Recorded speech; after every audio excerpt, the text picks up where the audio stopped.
హైదరాబాద్లోని సరూర్ నగర్లో ఉద్రిక్త పరిస్థితులు నెలకొన్నాయని చెప్పొచ్చు. అయితే ఇదే క్రమంలో హైడ్రా సంస్థకు సంబంధించి ఏదైతే హైడ్రా ఉద్యోగ నోటిఫికేషన్లు విడుదల చేసింది. అయితే ఈ నోటిఫికేషన్లకి దాదాపుగా భారీ జనసంద్రం అక్కడే ఏర్పడిందని చెప్పొచ్చు. నిరుద్యోగులు అయితే విపరీతంగా సరూర్ నగర్ స్టేడియం చుట్టూ ఆ జాబ్ నోటిఫికేషన్కి అప్లై చేయడానికి అక్కడికి వెళ్ళారు. అయితే ఇదే క్రమంలో అక్కడ కొన్ని ఉద్రిక్త పరిస్థితులు నెలకొన్నాయని చెప్పొచ్చు.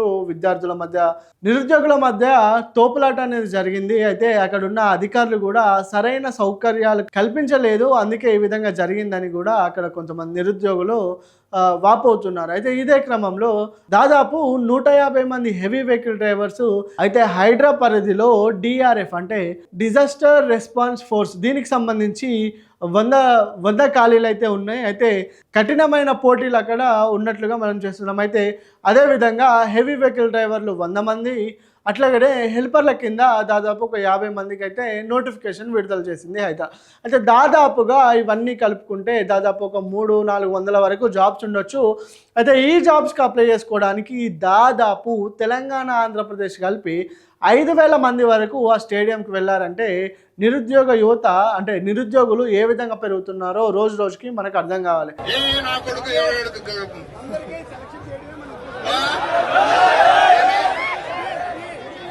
ఐడెంటిఫై చేస్తాము. ఇట్లాగే చేస్తే మర్యాద చెప్తా ఉంటే అర్థం కాలేదు. దానికి ఒక పరిష్కారము, ఒక ఆచరణ సాధ్యమైన పరిష్కారం అనేది ఏదో చూద్దామని చెప్పేసి అంటే ఏముంటుంది. టోకెన్స్ ఉన్న వాళ్ళు ఇక్కడ ఉంటారు, ఆల్రెడీ ఉన్న వాళ్ళు. మిగిలిన వాళ్ళు టోకెన్ లేని వాళ్ళు దయచేసి వెళ్ళిపోండి. లేదు అంతే. అది మరి ఎంతమంది 6,000 మందికి ఎట్లా కండక్ట్ చేస్తారా? సాధ్యమైనట్లు ఉండాలి కదా. నిరుద్యోగులు ఉన్నారు, కరెక్టే బాబు. దాని ప్రకారమే చేయగలిగేట్టుగా మీరు సహకరించాలి కదా. సహకరించాలి కదయ్యా. ఎక్స్పెక్ట్ వస్తారు, కరెక్టే బాబు. కానీ ఇది ఈవెంట్ అనేది కండక్ట్ చేయగలిగితే. అయితే ఇదే క్రమంలో అక్కడ వసతులు అనేటివి సరిగ్గా లేకపోవడం వల్ల అక్కడున్న నిరుద్యోగులు కొంత మేరకు ఆవేదన వ్యక్తం చేస్తున్నట్లు మనం తెలుస్తున్నాం. అయితే సరైన సదుపాయాలు లేవు, ఈ పోటీలేమో కఠినంగా ఉన్నాయి.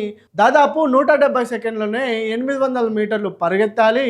అదేవిధంగా 15 సెకండ్లలో 100 మీటర్ల వరకు పరిగెత్తాలి. ఇదే క్రమంలో షార్ట్ పుట్ ఎంత అంటే 7.5 కేజీల ఒక షార్ట్ పుట్ని దాదాపు 6 మీటర్ల వరకు విసిరాలి. అయితే ఇక్కడ నిరుద్యోగులు కూడా కఠినమైన సమస్యలు ఎదుర్కొన్నట్లుగా వాళ్ళు ఈ పోటీలో చెప్తున్నారు. అయితే మొత్తానికి చూడాలి హైడ్రా పోస్టులను దక్కించుకునే విద్యార్థులు ఎంతమంది ఉంటారు.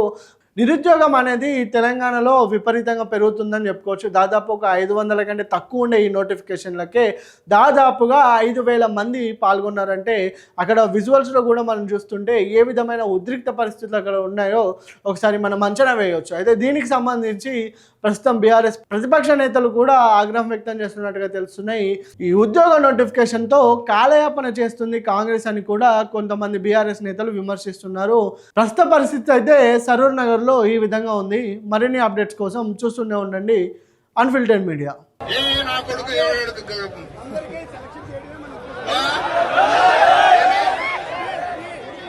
ఐడెంటిఫై చేస్తాము. ఇట్లాగే చేస్తే మర్యాద చెప్తా ఉంటే అర్థం కాలేదు. దానికి ఒక పరిష్కారము, ఒక ఆచరణ సాధ్యమైన పరిష్కారం అనేది ఏదో చూద్దామని చెప్పేసి అంటే ఏముంటుంది. టోకెన్స్ ఉన్న వాళ్ళు ఇక్కడ ఉంటారు, ఆల్రెడీ ఉన్న వాళ్ళు. మిగిలిన వాళ్ళు టోకెన్ లేని వాళ్ళు దయచేసి వెళ్ళిపోండి. లేదు అంతే. అది మరి ఎంతమంది 6,000 మందికి ఎట్లా కండక్ట్ చేస్తారా? సాధ్యమైనట్లు ఉండాలి కదా. నిరుద్యోగులు ఉన్నారు, కరెక్టే బాబు. దాని ప్రకారమే చేయగలిగేట్టుగా మీరు సహకరించాలి కదా. సహకరించాలి కదయ్యా. ఎక్స్పెక్ట్ వస్తారు, కరెక్టే బాబు. కానీ ఇది ఈవెంట్ అనేది కండక్ట్ చేయగలిగితే